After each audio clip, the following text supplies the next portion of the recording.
Now, my name's John Wright, and like I said, I'm going right back to this headstone again, and I want you guys to know the stories about Thomas L. Wright and Fanny M. Wright and how this has something to do with the Zodiac killer. My dad was the Zodiac killer. My dad was D.B. Cooper, and my dad was forced to do the jobs. And like what I'm saying is my grandfather right there worked for the waterworks department, but it says at the time of his death that he worked at a farm in the newspaper clipping that's right here. But I know for a fact that he worked for the water company. And matter of fact, when my dad went back to paint that house of his mother's, he painted it green and white. He painted it white with green trim, just like he did with the one in Port Angeles, Washington. He also did that to the fiberboard shed or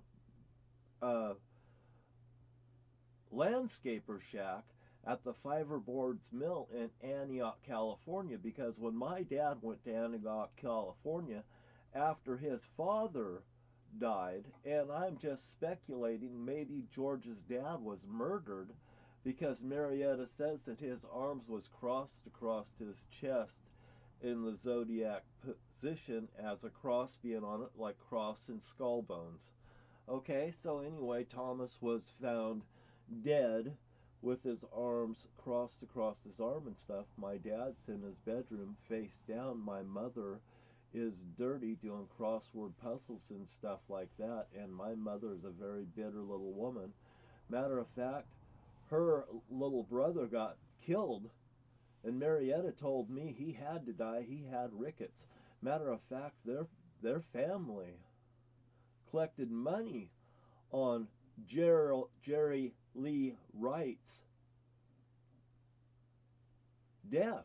And then Marietta turns around, my mother turns around, and she names her first son Jerry L. Wright after her brother's death. And my grandmother, Isabel L. Nelson, is not very happy with Marietta for doing such a thing, to remind my grandmother Marietta what she has done to my grandmother's own son. But this is all unknown to me until after the fact that Terry Shortridge has been murdered in front of me in 1975, and then Marietta throws her grief upon me, telling me about her brother that drove down by a car that hit him from behind her, and it wasn't even the truth. The truth to be known is it happened right in front of their home, and the school bus, they were waiting for the school bus, and Jerry was kicking a rock out there, and I believe my Aunt Jeannie seen Marietta go and kick that rock across the road and tell him to go and get it, and he ran right into a black Cadillac, a black expensive car that was owned to a dairyman's. And my grandmother, you know, at the end of her life, during the end of her life, she started telling me things, and she said, go get that book. She brought me out the photo albums, and I got to a page, and I opened it, and it was her son in a coffin, a white coffin, an expensive coffin that the people that hit the boy paid for.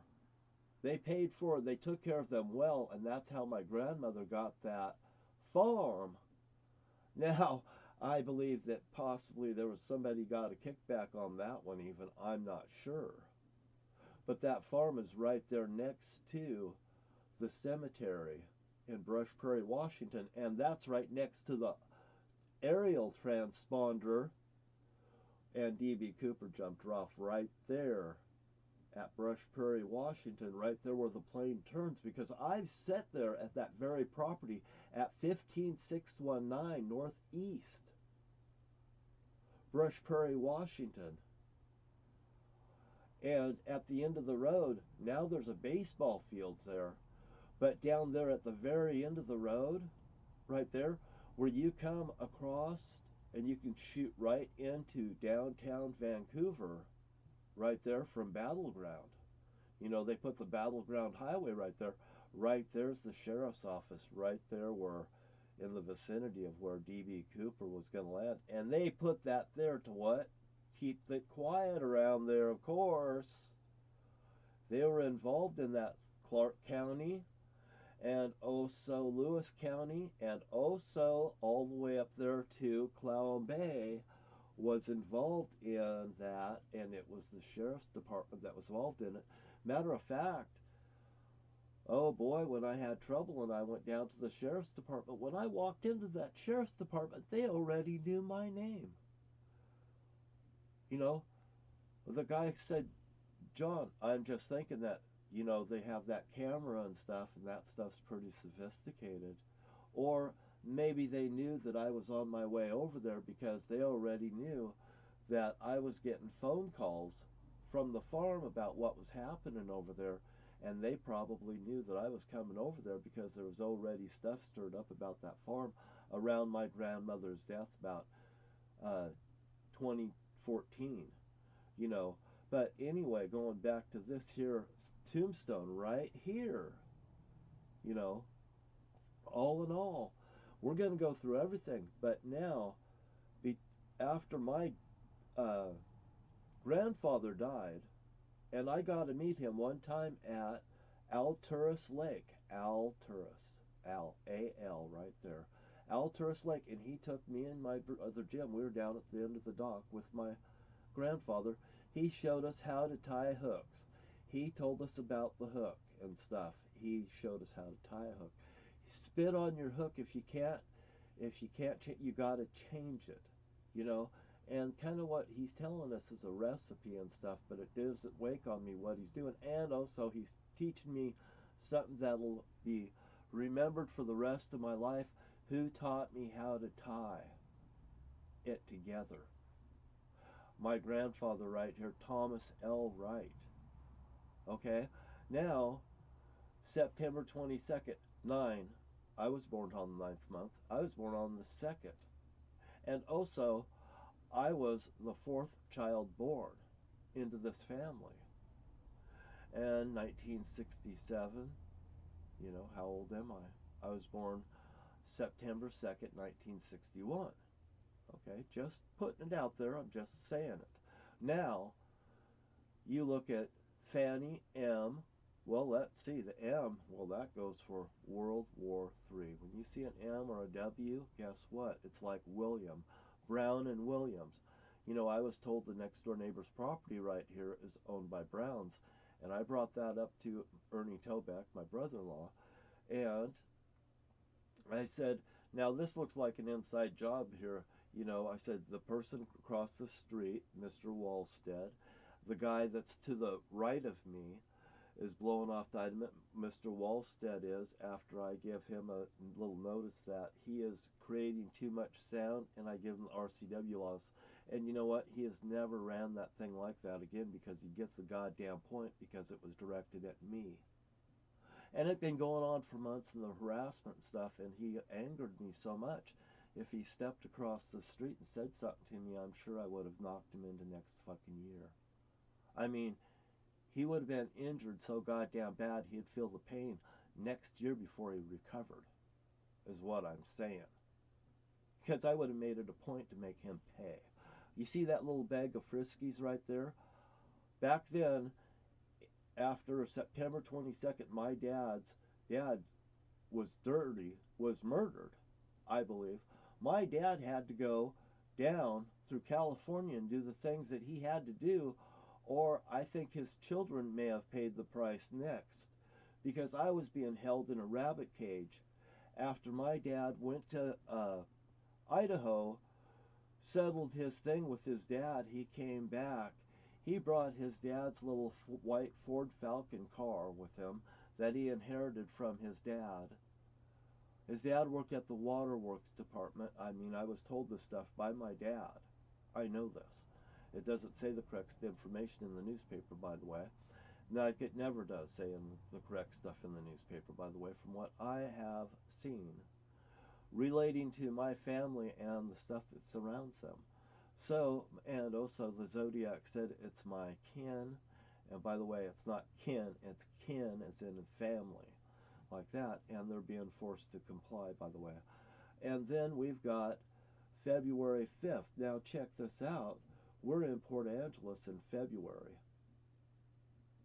You know, still in Port Angeles. I'm going to school. My dad's mother passed away. He's got back from California. You know, she's done. She's passed away. He's got back from California after doing all the stuff that he did there. He comes back. His mother ends up dying, and apparently it's bone cancer. From what I understand, she's suffering from bone cancer and she dies. So Fanny dies of bone cancer. Now look at this. Married on October 7th, 1915. Well, we've got 1 and 9 is 10, and then we got 1 and 5 is 6. So what do we got there? Well, we've got 10, we've got 26, then you could just go 2 times 6 is 12 or whatever. But I'll tell you, the Enon, you know, the comedian, was just talking about it on his show at late night. Who was that? Jimmy Kimmel. And you know, Jimmy Kimmel did something where all of a sudden a person's doing this little snowflake angel on the ground, and all of a sudden a car runs over the person dead, and there's just a blue cap left there. And you know that they're kind of, it triggers post-traumatic stress disorder. But at the same time, sometimes I could use that to my advantage. If it even makes me angered and stuff, it makes me think about other things that may comply. And so has going back and looking at this. Now, February 5th, now look at this. My dad's looking at signs. Okay, the second month. Okay, so I'm born on the 2nd of September. And by the way, we live on 5th Street in Port Angeles, Washington. And by the way, he ends up doing the D.B. Cooper thing in 1971. By the way, the same year that his mother passes away. And she was born on January 13th. You know, and you can go 13 plus 1 equals 14. And I was 14 years old when they pulled off the stunt, when they murdered Terry Lance Shortridge to cover it up. And I wonder how much stuff really goes on. But my dad was this guy. And by the way, and you see the name Wright? Well, you see the name Wright, then you see the name Wright in it. And then you see the name High, H-I-G-H, and I just went over the cigarette thing back there with the Bel Air and the Raleigh cigarettes with the H-I-G, the high in it, too, by the way, and they're reading signs. Now you come to this bowling alley that was created out of the D.B. Cooper money, okay? Now they left the tie in the seat of the airplane. Now what did they do with the tie on the seat of the airplane? Well, they tie it to the 2x4 mill at the Morton, Washington. That's at the end of Fairheart Way, and there's designer stones up Fairheart Way that has 13 stones on one side of it that's facing it. On one side, face it, it's 13, it's the Zodiac right there, and it comes up to the credit union, Twin Star Credit Union, which was actually the Twin County Credit Union that was on Pearl Street, the tie that has the pearl on it, Pearl Street in Centralia, Washington. Okay, and that location of the Twin County Credit Union was located next to the Centralia Police Department, and it's going towards 14 minutes and 30 seconds, and I gotta cut it off, and I have to upload this, and I'll be back, and we're coming back to this picture of the mill, the bowling alley, Mill House Smokehouse in Morton, Washington, was named after now Millhouse Nixon.